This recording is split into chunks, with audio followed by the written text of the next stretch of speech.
नमस्कार दोस्तों, स्वागत है एक बार फिर आपके अपने YouTube चैनल जीवा स्टडी पर। मैं वरिष्ठ अध्यापक मुकेश कुमार जंगड़े आपका स्वागत करता हूं। तो इस वीडियो में अपन जो है RPSC second grade GK paper 1 में राजस्थान जीके का जो टॉपिक है राजस्थान की जलवायु, उसको जो फर्स्ट ग्रेड के एग्जाम में जहां से क्वेश्चन आए हैं और 2025 से अब तक जो आरपीएससी के एग्जाम में राजस्थान की जलवायु के क्वेश्चन बने हैं, उनके बेस पर जो है ये टॉपिक पूरा कवर करेंगे मैप के माध्यम से। ठीक है, आपको मैं 10 तरह के मैप दिखाऊंगा, वहां से क्वेश्चन आने के चांस फुल रहेंगे। तो सबसे पहले अपन शुरू करते हैं राजस्थान के जलवायु प्रदेश में कोपेन के वर्गीकरण से।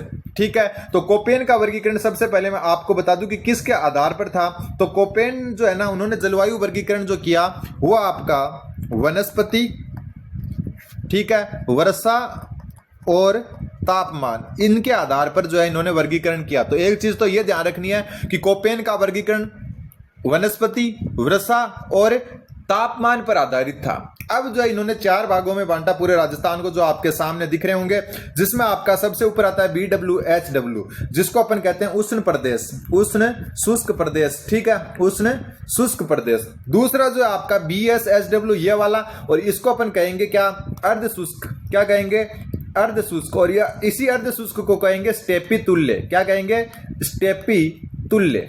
ठीक, दूसरी बात आपका आता है CWG, ये वाला, और CWG को क्या कहेंगे, मानसूनी वर्षा प्रदेश, मानसूनी वर्षा प्रदेश। ठीक है, और फिर AW, और AW को क्या कहेंगे, उष्ण कटिबंधीय, उष्ण कटिबंधीय आर्द्र प्रदेश, आर्द्र प्रदेश। और ये जो होता है आपका आर्द्र प्रदेश, ये होता है सवाना तुल्य। क्या होता है, सवाना तुल्य। तो इतनी चीज अपने को ध्यान में रखनी है। सबसे पहले अपने को क्या ध्यान में रखना है कि 4 भागों में बांटा कोपेन है, और इसका वर्गीकरण का आधार क्या था, वनस्पति, वर्षा और तापमान। इसमें ऊपर जो BWHW को उष्ण शुष्क प्रदेश कहते हैं, बीच वाला BSHW को अर्ध शुष्क प्रदेश या स्टेपी तुल्य प्रदेश कहते हैं। फिर जो CWG को मानसूनी वर्षा प्रदेश, और जो आपका AWS को उष्ण कटिबंधीय आर्द्र कहते हैं, और इसी को क्या कहते हैं, सवाना तुल्य। अब आपको जो है क्वेश्चन किस हिसाब से अब फिलहाल बन रहे हैं, इसमें क्या कर रहे हैं कि आपको ऊपर वाला जो है ना ये दे रहे हैं कि यहाँ पर जो है ये आपका जो है ब्लैक करके दे देते हैं, बाकी राजस्थान को खुला छोड़ देते हैं, और फिर ऑप्शन में पूछते हैं कि ये कौन सा प्रदेश है, तो ये है BWHW। कई बार हो सकता है कि इसको जो है ऐसे लाइनें करके दे दे और बाकी खाली दे दे, और आपको पूछे कौन सा प्रदेश है, तो ये BSHW है, या फिर जो है स्टेपी तुल्य, और या फिर अर्ध शुष्क प्रदेश है। ठीक है, सेम ये आपको ध्यान में रखना है। CWG कौन सा है, या उदयपुर का कुछ भाग आता है, और उसके बाद में जो है ये देखो यहाँ इस लाइन से ऊपर जो है ये जो है जयपुर, ये मान लो कि अरावली है ना, ये अरावली के इस तरफ वाला जो है CWG में आता है। सिर्फ जो है चुनिंदा जिले छोड़ दो, जिसमें झालावाड़ को छोड़ दो, कोटा बारा का कुछ भाग, बूंदी पूरा का पूरा CWG में आता है, ध्यान रख लेना, बूंदी CWG में आता है। और इसके अलावा डूंगरपुर, बांसवाड़ा, प्रतापगढ़, सलूम्बर, उदयपुर का कुछ भाग और चित्तौड़गढ़, ये सारे आते हैं AW में। तो बूंदी सबसे मेन है। बूंदी अपन क्या समझ लेते हैं, AW में समझ लेते हैं, जबकि बूंदी आता किसमें है, CWG में। तो ये आपके सामने है पूरा का पूरा, इसको एकदम अच्छे तरीके से आपको याद रखना है, किसके आधार पर वर्गीकरण है, किसको किस नाम से जानते हैं, और ये क्रम याद रख लेना, BWHW, BSHW, CWG और फिर AW। ऐसे 10 चीजें मैं करवाऊंगा, और वहां से 1 या 2 क्वेश्चन पक्का आएंगे। ठीक है, एक तो ये चीज आपको ध्यान में रखनी है। दूसरी जो है, इनमें एक चीज क्वेश्चन जो और आता है आपका कोपेन में, इनमें जो है ना, इनका पूछ लेते हैं अपने को कि ए का मतलब क्या है, बी का क्या है। तो देखा यहाँ पर ए जो है ना, ए किसको डिनोट करता है, उष्ण आर्द्र को, किसको, उष्ण आर्द्र को। बी किसको डिनोट करता है, शुष्क को। ठीक है, सी किसको डिनोट करता है, तो सी करता है आपका उप आर्द्र को, उपाद्र। ठीक है, और फिर आपका हो गया डब्ल्यू पूर्ण शुष्क को बताता है, डब्ल्यू पूर्ण शुष्क को बताता है। इसके अलावा अगर अपन बात करें एस की, तो एस आपका अर्ध शुष्क को बताता है, अर्ध शुष्क, या हम कह सकते हैं स्टेपी तुल्य जो है उसको बताता है। ठीक है, फिर बात करें अपन स्मॉल डब्ल्यू की, ये कैपिटल डब्ल्यू है, स्मॉल डब्ल्यू की बात करें तो ये शीत शुष्क को बताता है, शीत ऋतु में जो शुष्क रहता है उसको। ठीक है, और स्मॉल एस, ये कैपिटल एस है, स्मॉल एस की अगर अपन बात करें तो ये बताता है ग्रीष्म शुष्क को, ग्रीष्म शुष्क को। ठीक है, इसके अलावा आपका बच गया एच, और एच बताता है गर्म को। ठीक है, अब आपके सामने एक जी बच गया, जी जो है ये बताता है आपका गंगा तुल्य जलवायु, यानी गंगा जो आपके बेसिन है उसके हिसाब से जलवायु। तो जैसे अपन देखो पहला देखें, बी कैपिटल डब्ल्यू, एच और स्मॉल डब्ल्यू, इसका मतलब शुष्क है।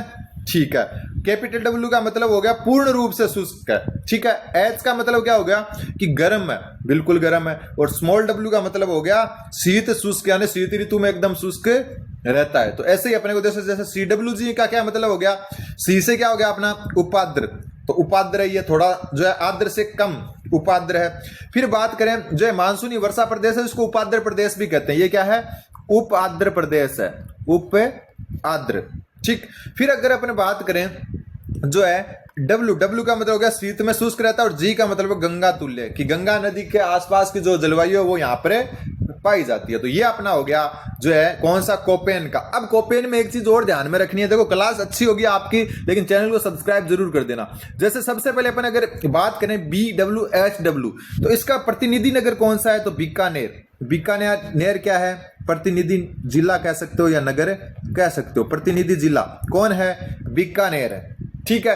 फिर बात अपन करते हैं BSHW की, किसकी बात करते हैं, BSHW। तो इसका जो आपका प्रतिनिधि जो आपका जिला है, प्रतिनिधि जिला है नागौर, प्रतिनिधि जिला कौन है, नागौर, प्रतिनिधि जिला क्या है, नागौर, यहां लिख देता हूं नागौर, किसका, BSHW का। फिर अपन बात करते हैं CWG की, और CWG है इसका आपका प्रतिनिधि जो जिला है, ये मिटा देता हूं, CWG का प्रतिनिधि जो जिला है वो है टोंक, ये आपका इसका प्रतिनिधि जिला, प्रतिनिधि जिला, ठीक है। फिर अपन बात करते हैं किसकी, फिर बात करते हैं अपन AW की, और AW का प्रतिनिधि जो जिला है वो है बांसवाड़ा, प्रतिनिधि जिला, प्रतिनिधि जिला।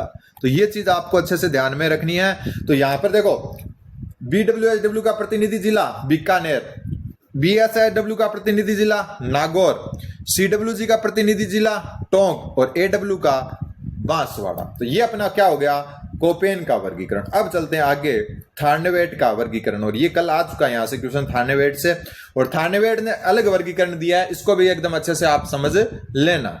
सबसे पहले थार्नवेट का आधार क्या है, तो थार्नवेट जो है उसके वर्गीकरण का आधार अपने को ध्यान में रखना है, तो वो हो गया वर्षण प्रभाविता, यानी बारिश की कितनी प्रभाविता है, ठीक है। इसके अलावा जो है तापीय दक्षता, तापीय दक्षता, ये दो चीजें क्या हैं, थार्नवेट के जो है वर्गीकरण का जो है आधार है। और एक बात बता दूं कि जो आपका 3 जून को जो फर्स्ट ग्रेड का एग्जाम हुआ उसमें थार्नवेट का ही क्वेश्चन आया है। अब इसको जो एकदम अच्छे से देख सकते हो आप कि यहां पर क्या है आपका, यहां जो है आपका ये ऊपर वाला देखो एक प्रकार से एल टाइप बना हुआ, उल्टा एल, ठीक है, सॉरी एल बना हुआ है सीधा, ये एल जो है ना, ये आपका जो है यही क्वेश्चन आया था, ये आपका है DB-W, DB-W। इसको आप कैसे याद रखोगे, इसको आप ऐसे याद रख सकते हो B फॉर बीकानेर, ठीक है, क्यों, और कहीं पर बी है ही नहीं, तो बी फॉर बीकानेर से यहां ध्यान रख लेना कि बीकानेर संभाग, बीकानेर संभाग में आता है बीकानेर, गंगानगर, हनुमानगढ़, चूरू, ठीक है, झुंझुनू का कुछ भाग है। तो ये आता है आपका किसमें, ये आता है DB-W में।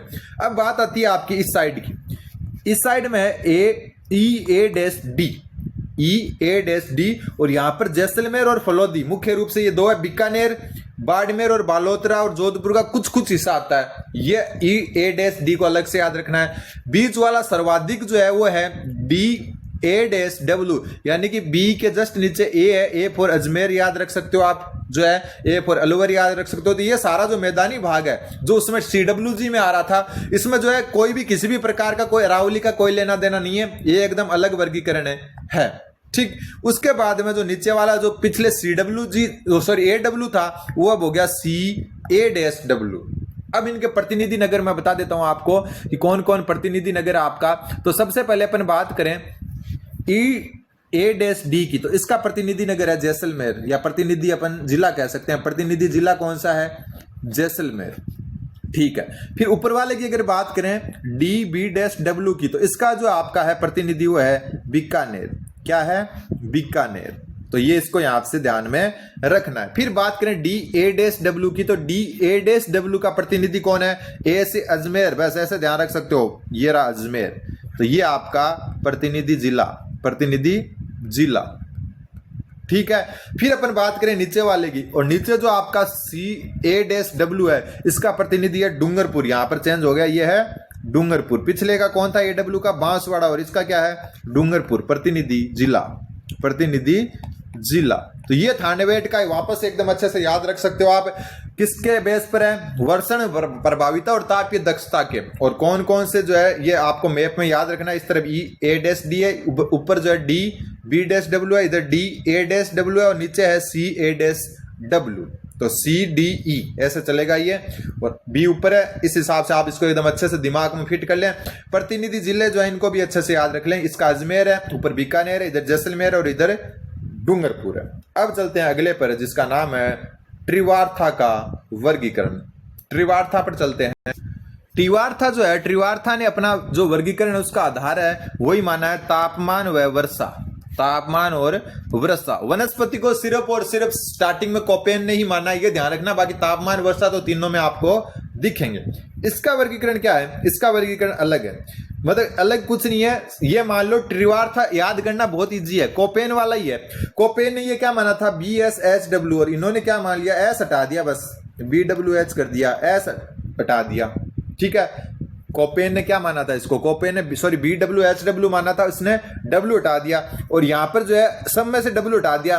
कोपेन ने इसको BSHW माना और इसने सिर्फ BSH मान लिया, ठीक है। ये कौन सा हो गया? BSH, बस W हटा दिया लास्ट वाला।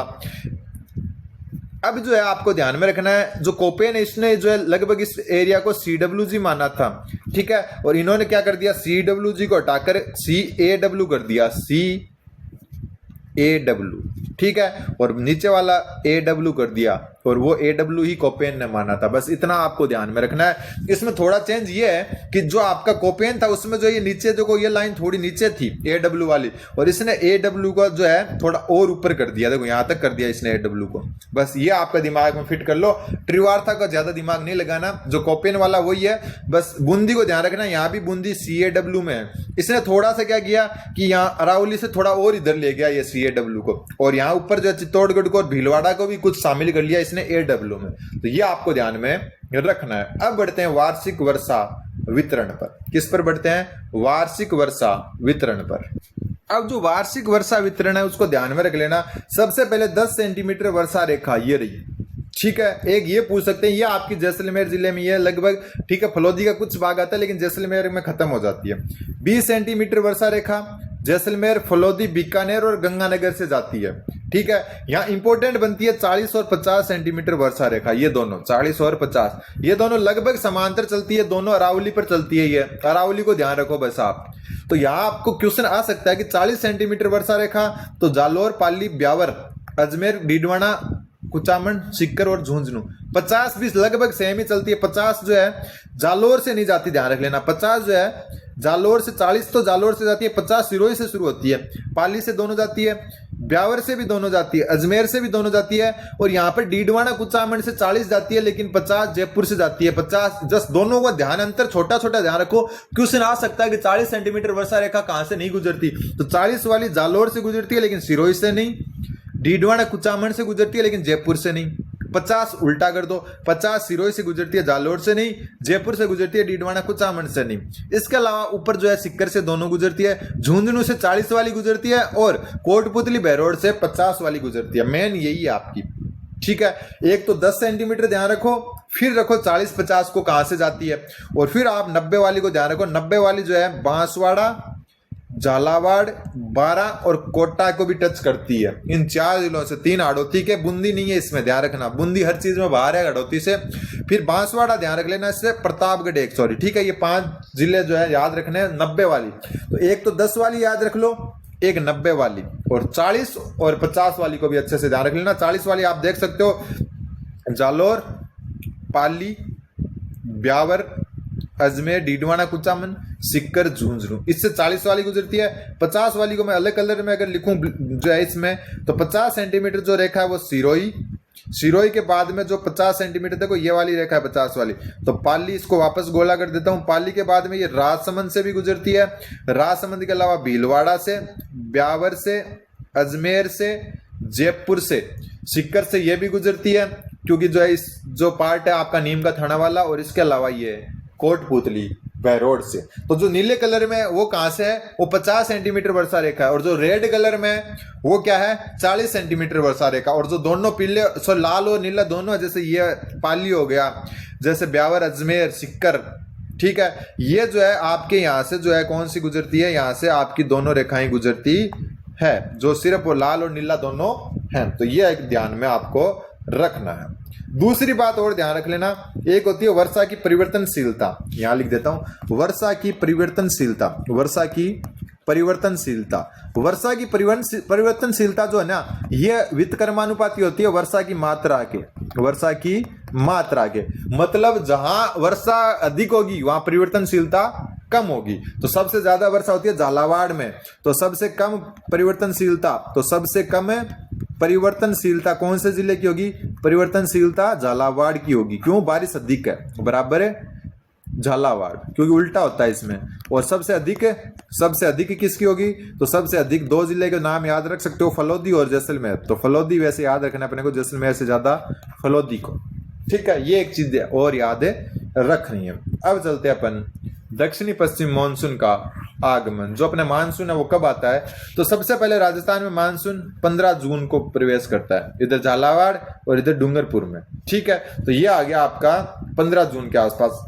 अब अपन बात करें कि रेगिस्तान इलाके में थार के मरुस्थल में 1 जुलाई को प्रवेश करता है। ये देखो 1 जुलाई को जो है झुंझुनू, सिक्कर, डीडवाना, जालोर, पाली, और हमारे चूरू में लगभग 3 जुलाई के आसपास आता है। मैं डेट याद रख रखी है, 3 से जो है 7 जुलाई के बीच में ही बारिश होती है, पहली मानसूनी बारिश। और सबसे लास्ट में जैसलमेर 15 जुलाई को, और बीकानेर का जो बॉर्डर एरिया है वहां 15 जुलाई को पहुंचता है। फलोदी का भी जो बॉर्डर एरिया है, तो ध्यान रख लेना दक्षिण पश्चिम मानसून का आगमन किस हिसाब से होता है।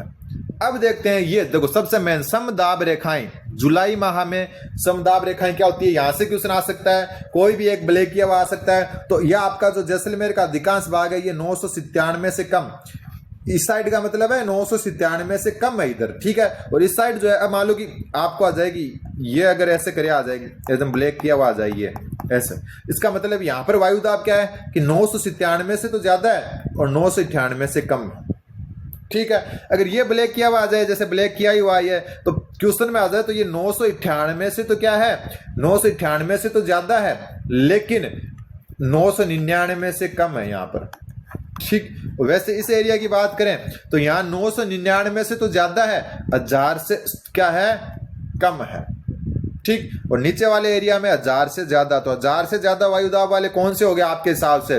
तो सबसे पहले क्वेश्चन आ जाए कि 997 से कम वायुदाब, तो 997 से कम है जैसलमेर का। जैसलमेर का पूरा का नहीं है, लेकिन जैसलमेर ही इसका उत्तर होगा। इसके अलावा फलोदी का कुछ भाग, दोनों के आंशिक भाग है। अगर ये आ जाए 1000 प्लस वायुदाब, तो 1000 प्लस में नीचे वाले सारे आ जाएंगे, डूंगरपुर आ जाएगा, ठीक है, बांसवाड़ा आ जाएगा, प्रतापगढ़ आ जाएगा, और जो नया जिला बना सलूम्बर वो आ जाएगा, ठीक है, चित्तौड़ का कुछ भाग आ जाएगा, चित्तौड़ का कुछ भाग। यहाँ 1000 प्लस वायुदाब रहता है। बात हो रही है जुलाई माह की, तो ये चीज आपको एक अच्छे से ध्यान में रखनी है कि ये अगर आ जाए अपने को ऐसे ब्लैक किया हुआ, तो 997 से तो ज्यादा है और 998 से कम है। ये वाला एरिया दे दे तो 998 से ज्यादा, 999 से कम, यह आपको सारा का सारा ध्यान में रखना है। फिर अपनी आती है, देखो ये लिख भी रखा है, देखो 997 से कम ऊपर, इधर जो है आपका 999 से 1000 के बीच में, इस वाले एरिया में, लाइन वाले में। फिर 997 से 998 के अंदर, और 998 से 999 एकदम ब्लैक कर रखा जो। और धरातली हवाओं की दिशाएं, हाँ ये बहुत इंपॉर्टेंट बनता है। पहले मैं इनको मिटा देता हूँ, ये अंदर वाली चीजें मिटा देता हूँ। अब देखो हवाओं की दिशा, हवाओं की दिशा देखो, तीर के निशान क्या बन रहा है, ये बन रहा है ऊपर की तरफ, है ना। इधर क्या बन रहा है, ये बन रहा है, और इधर भी क्या बन रहा है, ये। तो हवाओं की दिशा देखो, इस जो रीजन है इसमें हवाओं की दिशा क्या होगी, इसमें होगी दक्षिण पश्चिम से उत्तर पूर्व की ओर। कौन से रीजन में, जहां 997 से 98 वायुदाब रहता है, ये नोट कर लेना। दूसरी बात आपकी देखो, ये रहा तीर का निशान, तो आपकी जो 998 से 999 वाला है, इसमें हवा की दिशा क्या रहती है, इसमें रहती है पश्चिम से पूर्व, पश्चिम से पूर्व की तरफ। और सेम आपकी ये जो है मान सकते हो कि उत्तर पश्चिम से दक्षिण पूर्व रहती है, किसमें, 999 और 1000 वाले में, और 1000 प्लस वाले में वही बात है, पश्चिम से पूर्व की तरफ रहती है, पश्चिम से पूर्व, ये हवाओं की दिशा है। तो ये भी एक अच्छे से याद रख लेना। देखो दक्षिण पश्चिम से दक्षिण जो उत्तर पूर्व जा रही है हवा ऊपर वाले में, इसमें जो है आपकी लगभग पश्चिम से जो है पूर्व जा रही है, फिर आपकी उत्तर पश्चिम से दक्षिण पूर्व जा रही है, और नीचे जो आपकी पश्चिम से वापस से पूर्व जा रही है। तो ये आपकी जुलाई माह की समदाब रेखाएं हैं। अब बात करते हैं अपन समताप रेखाएं जून माह की। जून महीने में कितना टेम्परेचर रहता है, तो इसमें आपको ज्यादा कुछ याद नहीं रखना है। इसमें आपको बस एक तो ये 42 डिग्री सेल्सियस प्लस वाली ध्यान रखनी है, यानी कि इस जगह जो है कौन कौन से 2 ही जिले यहाँ पर आते हैं, आपके गंगानगर और हनुमानगढ़, और गंगानगर के आगे श्री लगा देते हैं, श्री गंगानगर और हनुमानगढ़, इन दोनों में 42 डिग्री सेल्सियस से ऊपर टेम्परेचर रहता है। कब? जून माह में। न्यूनतम टेम्परेचर की बात करें तो ये रहा सिरोही, माउंट आबू, सिरोही, और सिरोही में ये माउंट आबू है पक्का, और यहाँ पर क्या रहता है जून महीने में 32 डिग्री सेल्सियस से कम टेम्परेचर रहता है। बस इतना ही अपने को याद रखना है, इसके अलावा कुछ याद नहीं रखना है। इसके अलावा अपने को सब पता होना चाहिए। और दूसरी बात जो है 40 से 42 तो ये सारे रेगिस्तानी जिले आ गए, और जो अरावली के आसपास के, जो जयपुर के आसपास के, वहां रहता है आपका 38 से 40 डिग्री। तो 2 चीज मेन याद रखना है, सिरोही माउंट आबू में जून महीने का टेम्परेचर 32 डिग्री सेल्सियस से कम है, और गंगानगर और हनुमानगढ़ में सबसे ज्यादा 42 डिग्री सेल्सियस से अधिक है। ठीक, अब बढ़ते हैं आगे। अब समदाब रेखाएं जनवरी माह में, ऊपर जुलाई की पढ़ ली, वहां 997 थी, और यहाँ एक अलग ही मिलेगा आपको 1019, 1018, ये 2 समदाब रेखाएं मिलेगी। तो 1000 जो आपकी 19 है, ये सिर्फ बीकानेर में पाई जाती है, बस ये ध्यान रख लेना। कहां पर है? बीकानेर में। कब? जनवरी माह में। ठीक है, जनवरी माह में बीकानेर में 1019 से ऊपर वायुदाब रहता है, और इन दोनों के बीच का जो ये एरिया राजस्थान का, यहां रहता है 1018 से 19 के बीच में, और इन सब में 1018 से कम रहता है। ये आप देख सकते हो यहाँ पर लिखा हुआ है। तो ये रेखाएं भी आपको ध्यान में रखनी है, 2 ही रेखाएं, ये तो अपने को इजीली याद हो जाएगी। फिर जो आपका आता है वो आता है समताप रेखाएं जनवरी महीने में। ऊपर अपन ने जून की देख ली। अब जनवरी के अंदर जो 6 डिग्री सेल्सियस से कम टेम्परेचर, तो गंगानगर, हनुमानगढ़, और सबसे ठंडा चूरू हमारा, फिर बीकानेर, और चूरू से भी ठंडा फतेहपुर जो आता है सिक्कर में, सिक्कर और झुंझुनू। यहाँ 6 डिग्री सेल्सियस से कम टेम्परेचर रहता है जनवरी महीने में। और सबसे अधिक की बात करें तो 10 डिग्री सेल्सियस से ऊपर, तो एक तो इधर वाले जिले हो गए आपके, ये 12 झालावाड़ वाले, ठीक है, 12 सवाई माधोपुर का कुछ भाग, एक तो इस साइड हो गए। दूसरा जो है इस साइड बाड़मेर में 10 डिग्री से ज्यादा रहता है, तो 10 डिग्री प्लस टेम्परेचर वाले दोनों साइड हैं, और 6 डिग्री से कम वाले, ये आपको ध्यान में रखना। तो ये समदाब, ये तो आपकी टेम्परेचर रखा है, इसको भी अच्छे से याद रख लेना। बीच में कौन सी 8 डिग्री सेल्सियस है। तो ये अपनी जो है क्लास पूरी हो चुकी है। उम्मीद है आपको अच्छी लगी होगी। बाकी कोई आपको अगर चाहिए, कोई सुधार होना चाहिए, तो आप सजेस्ट कर सकते हो कमेंट बॉक्स में। और इन चीजों को अच्छे से पढ़ लोगे तो जलवायु के 1 से 2 क्वेश्चन जो आपके आएंगे वो 100% क्लियर हो जाएंगे। तो चैनल पर नहीं तो चैनल को सब्सक्राइब जरूर करें। धन्यवाद। बने रहे जीवा स्टडी के साथ। धन्यवाद।